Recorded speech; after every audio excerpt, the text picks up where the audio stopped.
সুপ্রতিষ্ঠিত সমাজ স্বাধীনতা কাকে বলে জানেন? সমাজের স্বাধীনতা বলতে পুরুষ মানুষকে কেন আঙ্গুল দিয়ে দেখিয়ে দেয়া হয় বলতে পারেন? কিন্তু সে তো পরিবারের জাতাকলে বন্দী হয়ে থাকে অগোচরে।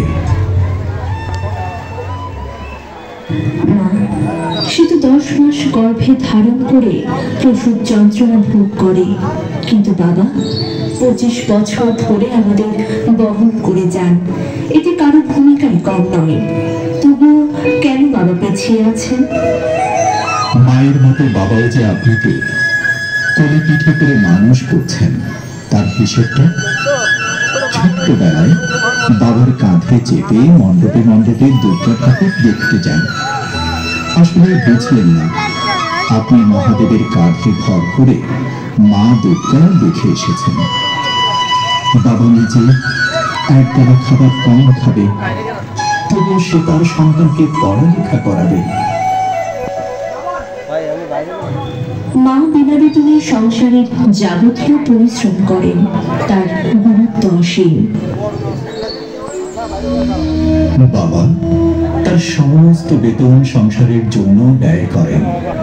উভয়ের প্রচেষ্টাই সমান, তবু মায়ের পরিশ্রমকে অগ্রাধিকার দেওয়া হয় কেন বলতে পারেন? মা তোমার পছন্দ মতো রান্না করেন, বাবা তোমার পছন্দের জিনিস কিনে দেন। তাদের উভয়ের ভালোবাসা সমান, তবুও কেন জানো না কেন বাবা পিছিয়ে? ফোনে কথা বললে প্রথমে মায়ের সাথে কথা বলতে চান, কষ্ট পেলে মা বলে কাঁদেন। আপনার প্রয়োজন হলেই আপনি বাবাকে মনে রাখবেন, কিন্তু বাবার কি কখনো খারাপ লাগেনি যে আপনি তাকে অন্য সময় মনে করেন না? ছেলে মেয়েদের কাছ থেকে ভালোবাসা পাওয়ার ক্ষেত্রে প্রজন্মের জন্য বাবা কেন পিছিয়ে আছে আজও জানা নেই। বাবা সারা জীবন কঠোর পরিশ্রম করেন পরিবারের যত্ন নেওয়ার জন্য, কিন্তু যখন স্বীকৃতি পাওয়ার কথা আসে কেন জানি না তিনি সব সময় পিছিয়ে থাকেন। বাবা মা যখন বুড়ো হয়ে যায় তখন সন্তানেরা বলে মা ঘরের কাজ দেখাশোনা করার জন্য অন্তত উপযুক্ত, কিন্তু তারা বলে বাবা অকেজো।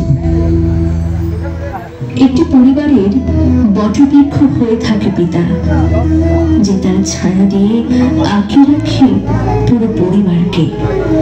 যে পিতা দেবী দুর্গার মতো 10 হাত দিয়ে তার পরিবারের সকল চাহিদা মেটানোর তাগিদে রোদ বৃষ্টি কুয়াশা উপেক্ষা করে।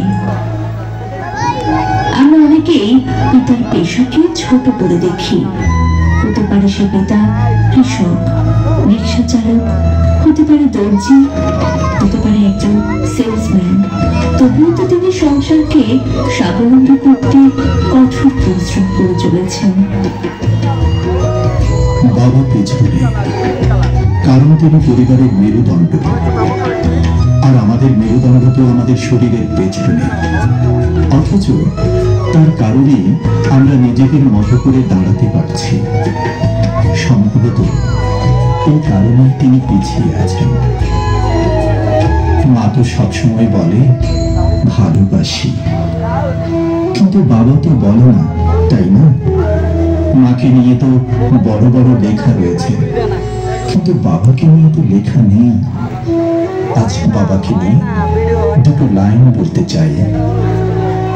বাবা আছে তো খাবার আছে, সুন্দর কাপড়ও আছে, মাথা গোঁজার ঠাঁই